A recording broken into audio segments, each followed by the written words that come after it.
Olá, queridos irmãos, irmãs, amigos e amigas, que prazer estar aqui com você mais uma vez para este espaço de estudo semanal da lição da Escola Sabatina. Eu tenho encontrado cada vez que saio, encontro pessoas que vêm dizer, pastor, estou acompanhando, eu acompanho essa feliz, eu compartilho. Isso me traz uma alegria tão grande, porque é com este propósito que todas as semanas nós estudamos, gravamos a lição e a Sá Feliz envia para que mais e mais pessoas sejam abençoadas com esse conteúdo. Eu sou o pastor Hélio Carnassari e nós estamos juntos aqui nos canais da Sá Feliz com a alegria de poder sempre encontrar você. Se você ainda não fez a sua inscrição no link que aparece aí na nossa tela, faça a sua inscrição. Você sabe que ao fazer sua inscrição, você pode acessar diretamente o estudo da lição, receber as novidades da Sá Feliz. Você poderá também enviar seus comentários, o seu pedido de oração. Tão importante porque a Sá Feliz mantém uma equipe de intercessores e mais do que isso, nós também podemos orar uns pelos outros, criando assim esse sentimento de família, uma família mundial espalhada pelo mundo onde se fala o português. Também quero deixar a minha motivação para que você compartilhe o conteúdo da lição. Somente compartilhando, algumas pessoas receberão esse conteúdo. Então, fica aqui a nossa motivação. Antes, então, de irmos para o estudo da lição, Salmos parte 2, que é a lição de número 9 deste segundo trimestre de 2025, eu convido você a curvar a sua fronte para uma palavra de oração. Senhor Deus, Pai nosso, graças te damos pela alegria, pelo privilégio que nós temos de poder estudar a tua palavra.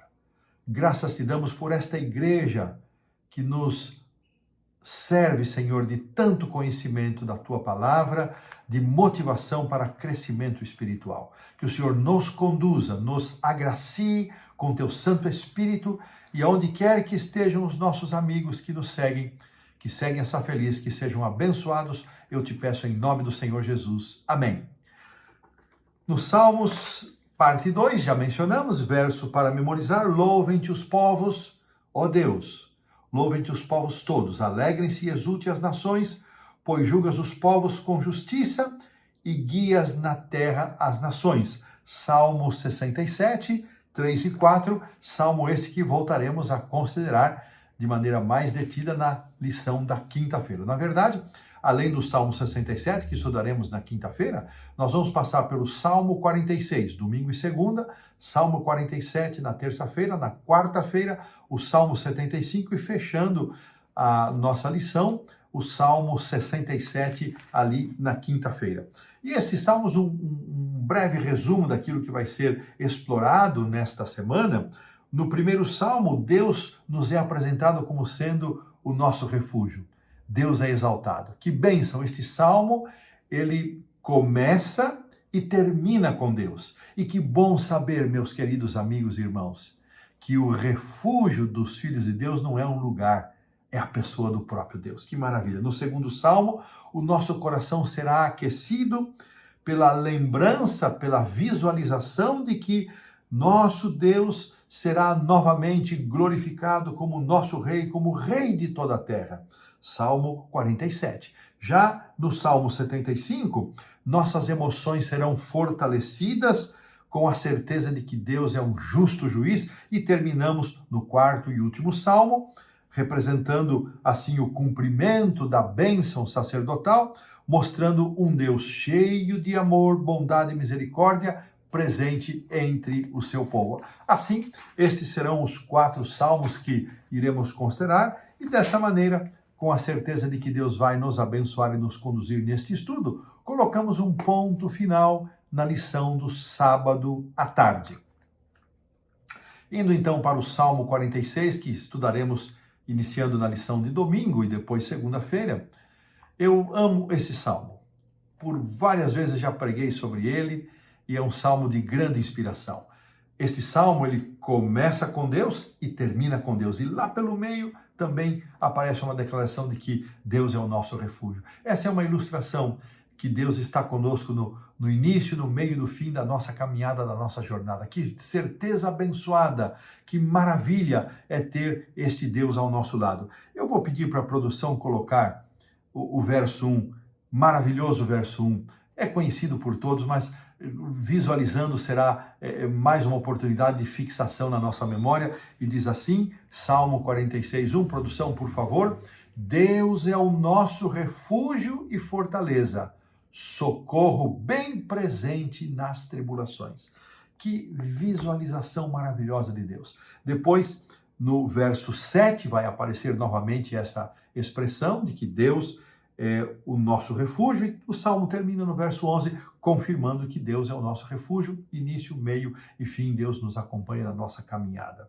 Interessante que o autor faz uma comparação deste Salmo com o livro de Hebreus, dizendo que em Hebreus, o apóstolo Paulo faz comparações entre boas coisas e coisas melhores. Assim ele menciona que Jesus é melhor do que os sacerdotes humanos, que o santuário celestial melhor do que o santuário terrestre, os sacrifícios com que Cristo adentrou ao céu, o seu próprio sacrifício, melhor do que os sacrifícios de touros, bodes e ovelhas que eram feitos aqui no santuário terrestre. Assim, no Salmo 46, o autor faz uma comparação, dizendo que neste Salmo não há uma comparação de coisas boas com coisas melhores, mas sim há um destaque de um mundo em rebelião, com terríveis consequências trazidas pelo pecado, com a promessa das coisas melhores que Deus tem planejado para nós. Este salmo, ele, portanto, é um salmo que nos traz esperança, ele está cheio de esperança, porque mesmo em meio às tribulações e provações, veja, por exemplo, o verso 2, ainda que a terra se transtorne e os montes se abalem no seio dos mares, ainda que as águas tumultuem e espumejem na sua fúria, os montes se estremeçam. Aí voltamos para o início do verso 2, portanto não teremos. Por que não temeremos? Porque Deus é nosso refúgio, é nossa fortaleza, é o socorro bem presente, haja o que houver, Ele está conosco, nós não precisamos temer. Veja, irmãos, a promessa de Deus de estar conosco, meio, início e fim, início, meio e fim, não impede que as tribulações cheguem à nossa vida. É a mesma métrica do Salmo 23.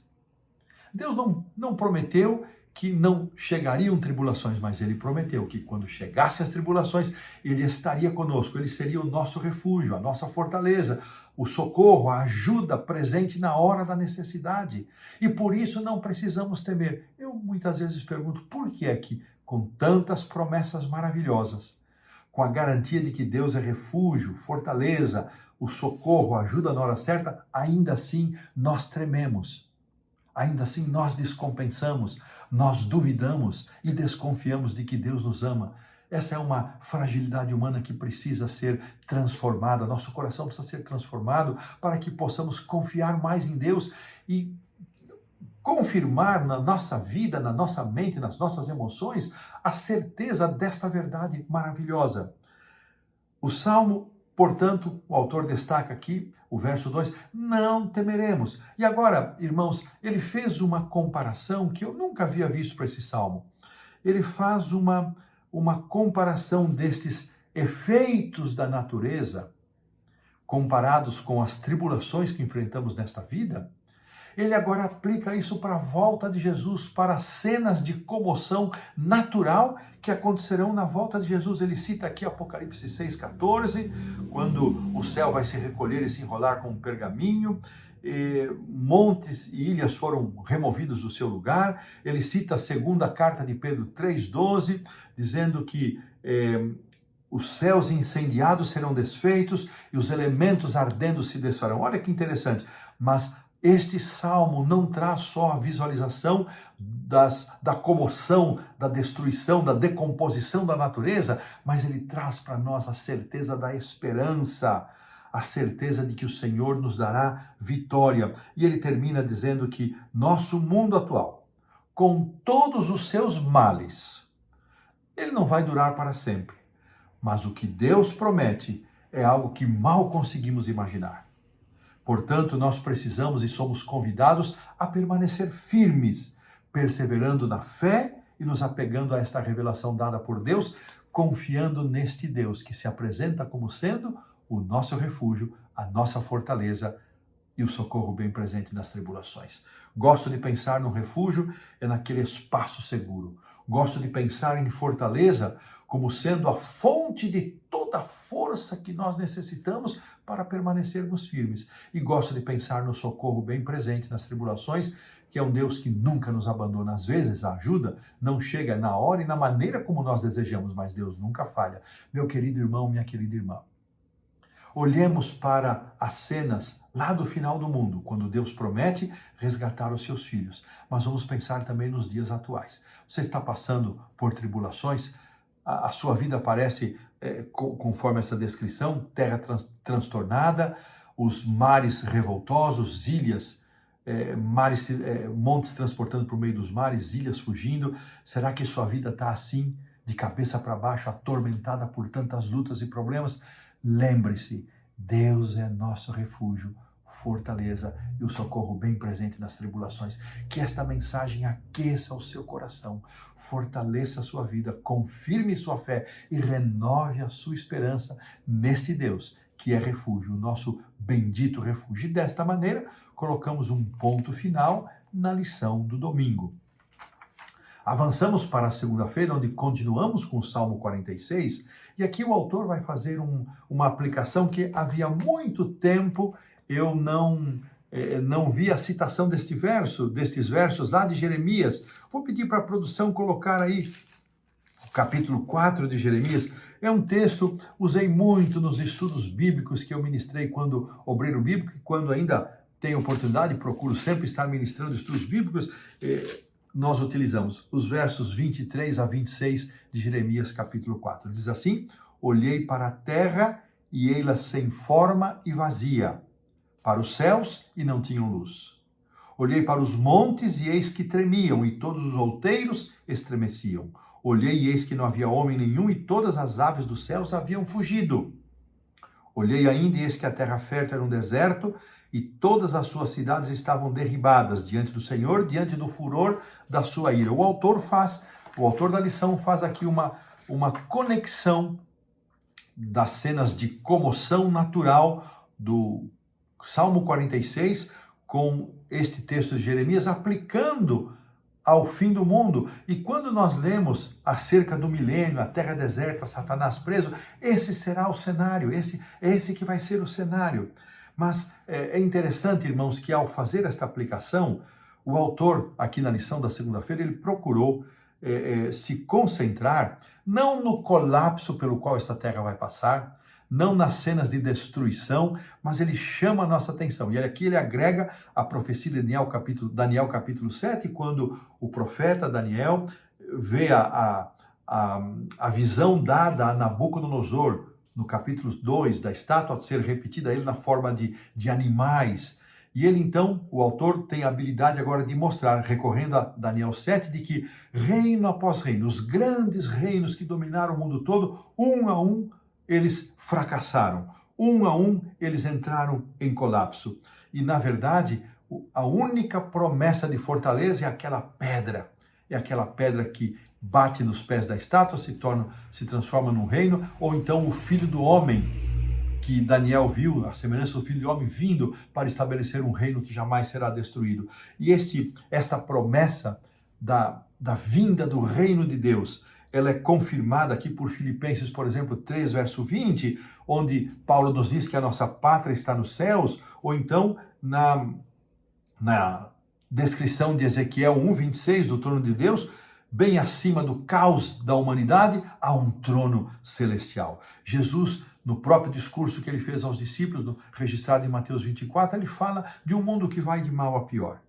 E o Salmo 46, o autor chama a nossa atenção para os versos 6 e 7, vou pedir que a produção coloque aí, eu vou voltar aqui para o Salmo 46, e veja que interessante como ele vai ligando estas ideias bíblicas do presente e também do futuro, as ideias deste tempo e as ideias escatológicas. Veja aqui os versos 6 e 7, produção coloca aí para nós, do Salmo 46, bramam nações, reinos se abalam, ele faz ouvir a sua voz e a terra se dissolve, a comoção natural da terra. E aí então, mais uma vez, a lembrança: o Senhor dos exércitos está conosco, o Deus de Jacó é o nosso refúgio. Mesmo em meio a todo o caos, não só das coisas naturais, não só da terra como espaço natural, mas também das iniciativas humanas para governar esse mundo, ressurge o convite de Deus para que nós possamos lembrar que Ele é refúgio e fortaleza. Irmãos, a mensagem termina na segunda-feira dizendo-nos que,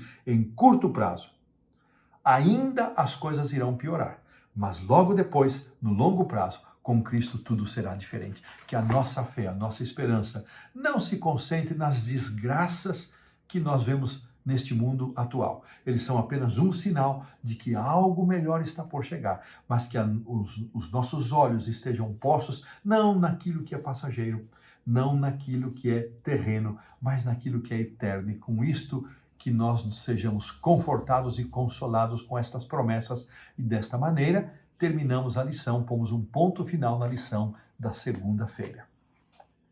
Avançamos agora para o Salmo 47, na minha Bíblia estão na mesma página e nem preciso mudar. Esse Salmo 47 não é dentre os salmos, não é um salmo muito recitado, muito utilizado. Eu mesmo nunca havia prestado atenção suficiente neste salmo, a não ser o verso 1, batei palmas todos os povos, celebrai a Deus com vozes de júbilo. Mas por que esta celebração?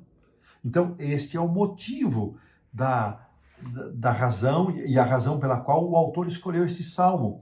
E os versos 1 a 4 que nos foram dados para ler, ele termina dizendo o seguinte: eu li o verso 1, vou ler o verso 4, escolheu-nos, isso em relação ao povo de Deus, a nossa herança, a glória de Jacó, a quem ele ama. Olha que coisa interessante.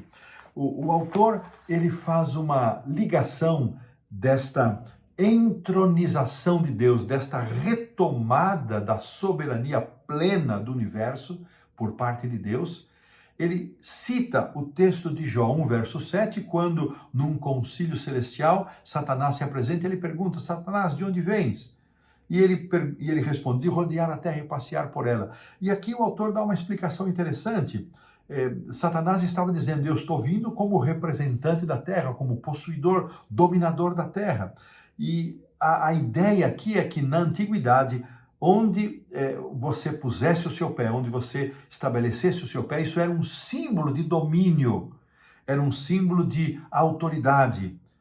Desta maneira, Deus disse também para Abraão que aonde ele pusesse a planta do pé, aquela terra seria dada a ele e à sua posteridade. Olha que interessante. Com essa ideia em mente acerca de colocar o pé, de retomar domínio, de exercer domínio, o autor agora nos conduz a dois textos, um do Velho, um do Novo Testamento e um do Antigo Testamento, o texto de 1 Tessalonicenses 4:3, um texto muito conhecido, onde o apóstolo Paulo descreve as cenas da volta de Jesus, e ele afirma que Jesus ali, ele na nuvem ele ficará, ele não descerá, ele não pisará na terra, na sua segunda vinda, no seu retorno, ele não pisará. Isso é interessante, irmãos. É um dos sinais, Jesus mencionou isso, que o Cristo iria aparecer aqui, ali, acolá, mas Jesus não pisa na terra. E ele cita em contraste, o autor coloca aqui em contraste, o texto de Zacarias 14:4, onde Deus põe o pé no Monte das Oliveiras. Então, olha que contraste. Na volta de Jesus não coloca o pé nesta terra, ele recolhe os justos vivos transformados, os que ressuscitaram também transformados, e juntos eles sobem, eles são arrebatados. Jesus não desce até a terra, mas eles sobem com Cristo, vão reinar por 1000 anos, enquanto essa terra está desolada e vazia. Em contraste, ao final do milênio, ao final dos 1000 anos, a santa cidade, a Nova Jerusalém, ela desce como noiva ataviada para o seu esposo, com todos os salvos e os anjos dentro dela. E ela pousa no Monte das Oliveiras. E isso dando a notoriedade do domínio sendo retomado plenamente de Deus nesta terra e, por consequência, em todo o universo. E é nesse momento, depois da ressurreição dos ímpios, que Satanás arregimenta os generais que sempre batalharam pelo mal, arregimenta e eles partem em direção à cidade. Mas quando isso acontece, como numa grande tela, uma história do grande conflito é passada e cada um vê o seu papel. E é nesse momento que vai se cumprir a palavra de Filipenses capítulo 2, deixa eu ver o verso para não falhar com vocês, vai se cumprir esta palavra que todos vão dobrar os seus joelhos diante de Deus. E está aqui, olha, para que ao nome de Jesus se dobre todo o joelho nos céus e na terra e debaixo da terra. E toda língua confesse que Jesus Cristo é o Senhor, para a glória de Deus Pai. É nesse momento que esse texto, Filipenses 2, 10 e 11, se cumpre. Todos se curvam antes da destruição final do pecado. Então desce fogo do céu, elimina pecado e pecadores, raiz e ramos são destruídos e a paz reinará para todos sempre. Que coisa interessante esta visualização, essa conexão do Salmo 47, o Salmo da entronização, a visão de que Jesus ainda, embora lá em Daniel 7, o reino já é dado a Cristo, mas ele só vai tomar posse plena disso no final do milênio, e em contraste, a destruição de Satanás e dos ímpios. Que esperança, irmãos, Deus nos dá de que um dia a paz reinará novamente nesse mundo. Deus, o justo juiz, o Rei dos reis, o Senhor dos senhores, retomará o reino e nós viveremos com ele para todo sempre, livres das pragas do pecado e de todo o mal. E desta maneira, com este coração aquecido por promessas tão maravilhosas, nós colocamos um ponto final na lição da terça-feira. Avançando então para a quarta-feira, o salmo a ser considerado é o 75. E aqui, irmãos, 3 ideias muito interessantes são estabelecidas. A lição fala a respeito, aqui dá como título Vinho e Sangue. E aqui na parte do auxiliar do professor, eu achei bem interessante e didática uma divisão que o autor fez e diz o seguinte: a primeira imagem deste salmo é da terra tremendo. Isso está no verso 3, eu vou ler aqui o verso 3. Vacilem a terra e todos os seus moradores. Ainda assim, eu firmarei suas colunas. Olha que interessante. Esta primeira imagem de a terra desmoronando, perdendo seus fundamentos, mas Deus oferecendo colunas para serem firmadas. A segunda imagem é um cálice cheio de vinho muito forte. Está no verso 8. Deixa-me ler aqui. Porque na mão do Senhor há um cálice cujo vinho espuma cheio de mistura. Dele dá a beber, sorvem-no até as escórias todos os ímpios da terra. Então, esta segunda imagem dominante, que é a imagem de um cálice cheio, aqui combina com o título da lição, né, de vinho muito forte, que Deus derrama sobre os ímpios, os quais bebem esse vinho completamente, isso sela a sua morte eterna. E a terceira e última imagem é a ideia dos chifres. Aqui o verso 10 diz assim, vamos ler rapidamente, são os 3 versos em destaque deste verso. Abaterei as forças dos ímpios, mas a força dos justos será exaltada. Olha que interessante esta terceira imagem. Em cada um desses estágios, o juízo de Deus aparece promovendo justiça, condenando os ímpios e reservando os justos para a vida eterna. Esta esperança, irmãos, é que deve aquecer o nosso coração. O nosso Deus, ele é um justo juiz e ele exaltará o seu povo no seu juízo e destruirá os ímpios na sua condenação. E aqui então o autor vai chamar a nossa atenção para a linha que ele está seguindo nessa semana. Mesmo diante dos problemas, nós somos chamados a ter esperança. Mesmo diante de tantas injustiças, irmãos, tanta injustiça nesse mundo, injustiças na nossa própria vida, injustiças praticadas por pessoas contra nós, injustiça nas esferas governamentais, injustiças sociais, mesmo diante de tantos problemas. Nós somos chamados pelas promessas da palavra de Deus a ter esperança e não julgar o futuro pelas desgraças do presente. Eu gostei muito dessa expressão. E aqui o autor, ele colocou o exemplo, uma ilustração do filósofo Nietzsche, Friedrich Nietzsche, para quem a vida não tinha sentido, então disse, vamos criar o nosso próprio sentido, fazendo com que cada pessoa fosse o seu próprio Deus, Deus com letra minúscula. E aí ele faz a pergunta, será que essa filosofia funcionou para o próprio Nietzsche, o autor desta ideia? E o autor responde, não. Por quê? ele passou os últimos 11 anos de sua vida numa instituição para pessoas com doenças mentais antes de sua morte em 1900. Morreu sem esperança e, de fato, uma vida sem sentido. Mas essa não precisa ser a nossa história, não precisa ser o nosso fim. Irmãos, nós podemos facilmente nos desanimar quando vemos os pilares, as colunas mencionadas aqui no verso 3, tremendo e vacilando. Mas não vamos olhar para as colunas vacilando, vamos olhar, como diz aqui o texto, para aquele que firma as colunas, para aquele que tem o poder de firmar as colunas e de quem devemos buscar a esperança de que um dia seremos colunas firmadas no palácio de Deus. Os valores morais hoje estão sendo atacados cada vez mais. Quando a gente acha que já viu de tudo, surge algo pior ainda.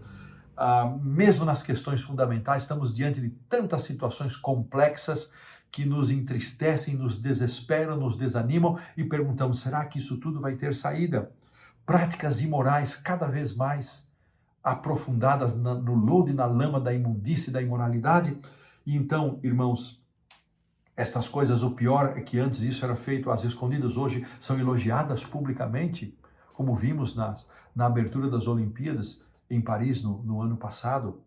Mas, irmãos, mesmo sabendo que este mundo vai de mal a pior, mesmo sabendo que não há esperança para as coisas desta vida, ergamos os nossos olhos, não nos conformemos com este século, não nos conformemos com este mundo, ergamos a nossa cabeça e entendamos que este Deus maravilhoso, que tem prometido um juízo, é o Deus que vai nos acompanhar, é o Deus que vai estar conosco até o fim e que esta promessa nos fortaleça e nos abençoe seguramente. Então agora, pondo um ponto final na lição da quarta-feira, avançamos para a lição da quinta-feira, onde vamos considerar o último salmo desta semana, escolhido pelo autor, que é o Salmo 67. E este salmo, ali na pergunta 6, o autor traz a seguinte pergunta: como esse hino de louvor nos ajuda a compreender o papel do povo de Deus em Apocalipse 14, 6 a 12. Aqui, mais uma vez, ele está ligando a poesia do Salmo, a inologia do Salmo, agora o 67, com o conteúdo das 3 mensagens angélicas. Ele citou aqui uma história interessante, que um dos maiores institutos de tecnologia do mundo e respeitado assim por toda a humanidade, que é o Instituto de Tecnologia de Massachusetts, nos Estados Unidos, eles criaram um revestimento escuro, preto, que torna quase invisíveis os objetos pintados com esse revestimento. Criado a partir de nanotubos, a gente nem sabe muito bem explicar o que vem a ser isso, né?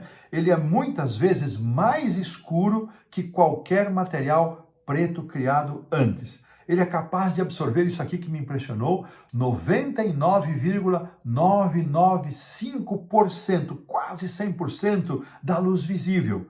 Mesmo a luz mais brilhante não consegue tornar visíveis os objetos cobertos por esse revestimento. Bom, o que isso tem a ver com a nossa lição? Bom, o autor vai fazer aqui a aplicação. Vamos guardar essa mensagem. O Salmo 67, vou localizar aqui. Produção, coloca aí, por gentileza,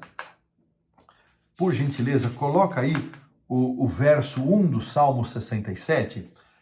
Seja Deus gracioso para conosco e nos abençoe e faça resplandecer sobre nós o rosto. Olha que interessante. Aqui há um pedido para que Deus seja gracioso. Ele nos manifeste sua graça e ele nos abençoe. Graça e bênção sempre estão lado a lado, sempre estão combinadas. E ele pede que Deus faça resplandecer sobre nós o seu rosto. Interessante que estas 3 bênçãos, a graça ou a misericórdia, a bênção em si e o resplandecer do rosto, aparecem na bênção sacerdotal de número 6.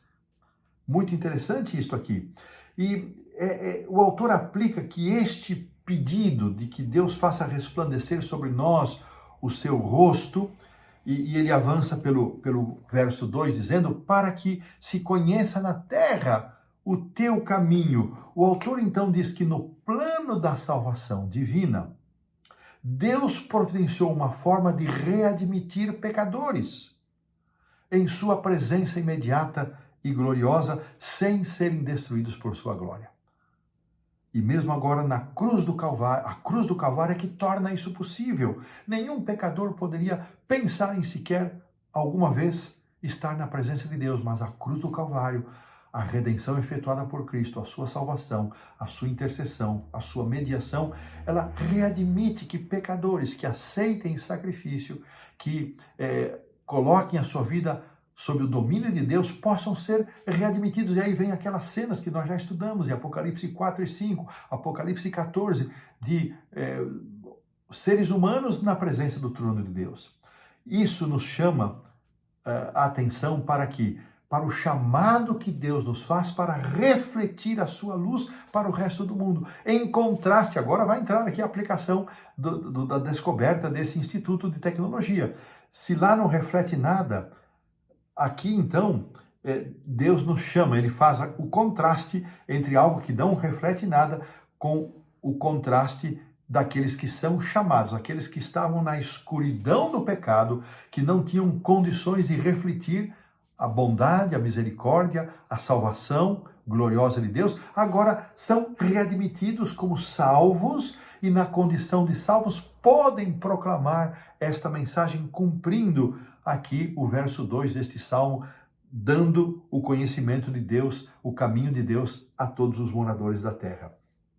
Infelizmente, irmãos, muitas vezes na história deste mundo, na história do povo de Deus lá no passado, no Antigo Testamento, o povo de Israel e também no início do Novo Testamento, o povo falhou nessa missão de dar o conhecimento. Lembre-se que Deus não chamou Israel para ter a exclusividade da salvação. Deus chamou Israel para que eles fossem as suas testemunhas exclusivas, mas a salvação era para todos. A casa de Deus foi chamada casa de oração para todos os povos. No entanto, meus queridos irmãos, não foram só os filhos de Israel que falharam, a igreja cristã falhou também. E nós, como adventistas do sétimo dia, Ellen White chega a mencionar 5 vezes nos seus escritos que Jesus poderia ter voltado no final do século XIX, se não houvesse sido negligenciada a tarefa de testemunhar. E eu pergunto, irmãos, será que nós estamos mais para cumprir aqui o que diz o Salmo 67, para tornar conhecido o caminho de Deus em toda a terra? Ou estamos mais para esse revestimento que recebe luz e não reflete, não transmite? Para nós pensarmos. Aqui no encerramento da lição da quinta-feira, o autor deixou um parágrafo que eu anotei, achei muito interessante. Às vezes nós tratamos o movimento divino dos últimos dias como uma sala de embarque especial. Sabe essas salas exclusivas que poucas pessoas têm acesso somente se tiverem um cartão ou se pagarem por isso? Então o autor faz essa comparação que muitas vezes nós, nestes dias atuais, parecemos viajantes que têm acesso a esta sala especial reservada para viajantes frequentes ou para pessoas que detêm determinado status que lhes permite ingresso. E nós parecemos felizes. Assim como ingressamos nessa sala, estamos contentes por ter acesso ali a conforto, comida, enquanto esperamos o nosso embarque. Muitos cristãos parecem hoje estar nesta sala reservada, onde poucos têm acesso, e parecem felizes por terem acesso ao conhecimento da palavra de Deus.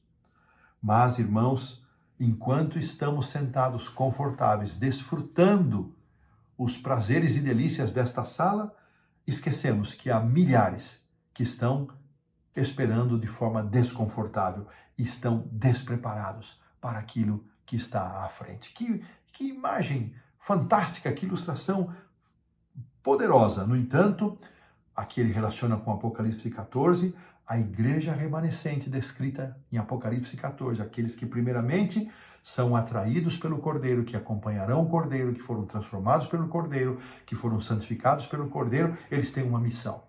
A missão de pregar o Evangelho vem sempre primeiro, anunciar o juízo e anunciar a criação de Deus, chamar a atenção, anunciar o juízo de Deus e a volta do Senhor Jesus. Em vez disso, irmãos, aqueles que verdadeiramente fazem parte deste grupo, eles não vão se contentar de estar nessa sala reservada.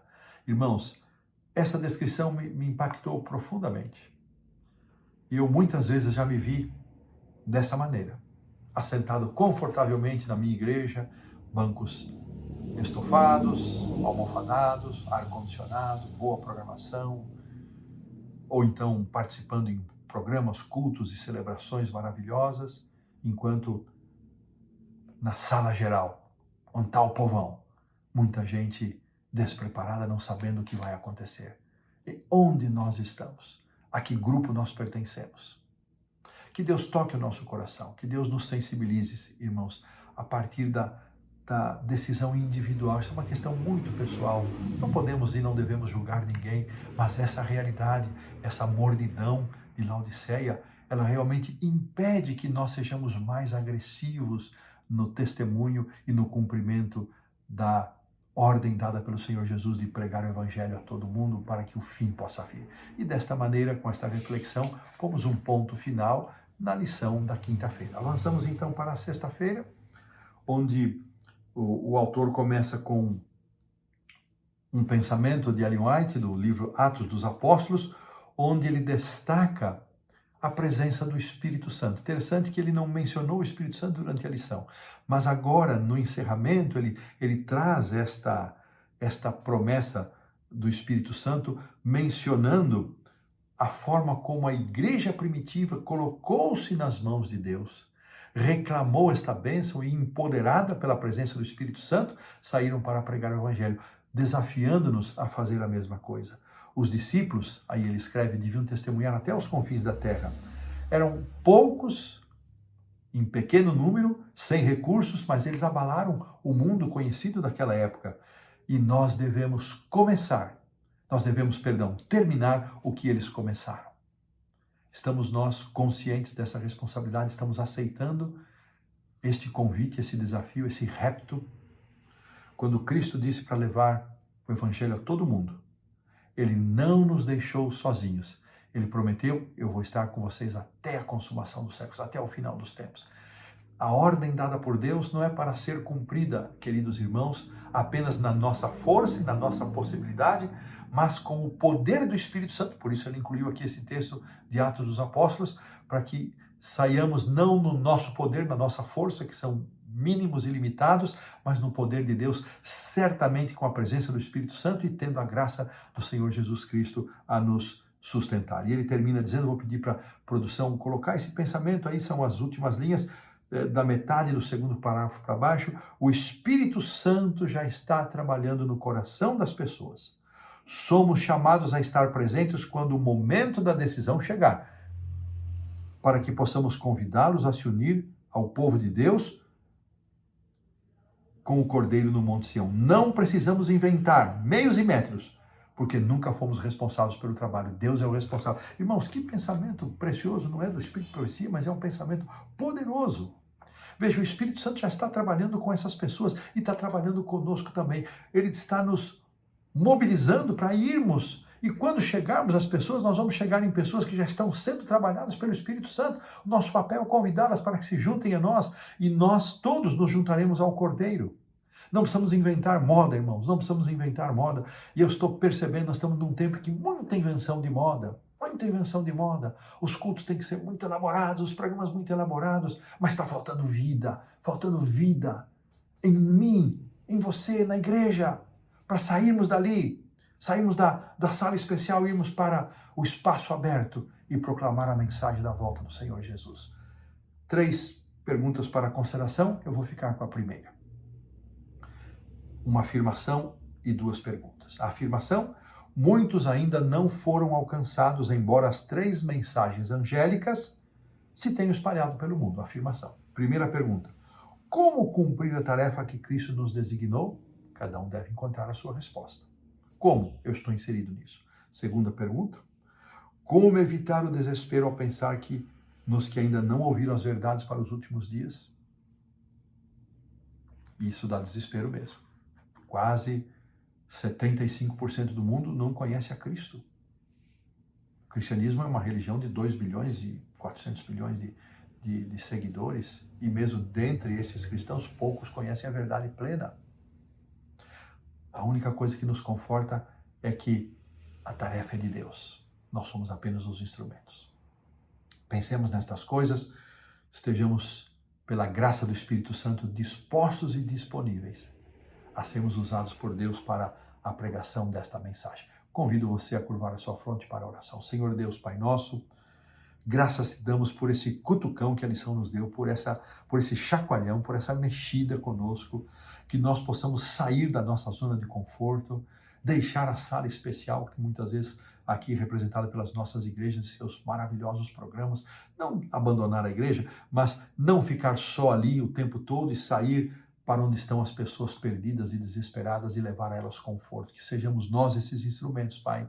Abençoa-nos para isso, conforta-nos com a certeza de que um dia o Senhor vai retomar o controle total desse mundo sem a presença do pecado. Assim nós pedimos, oramos e agradecemos em nome do Senhor Jesus. Amém. Forte abraço. Até a próxima semana. Fiquem com Deus.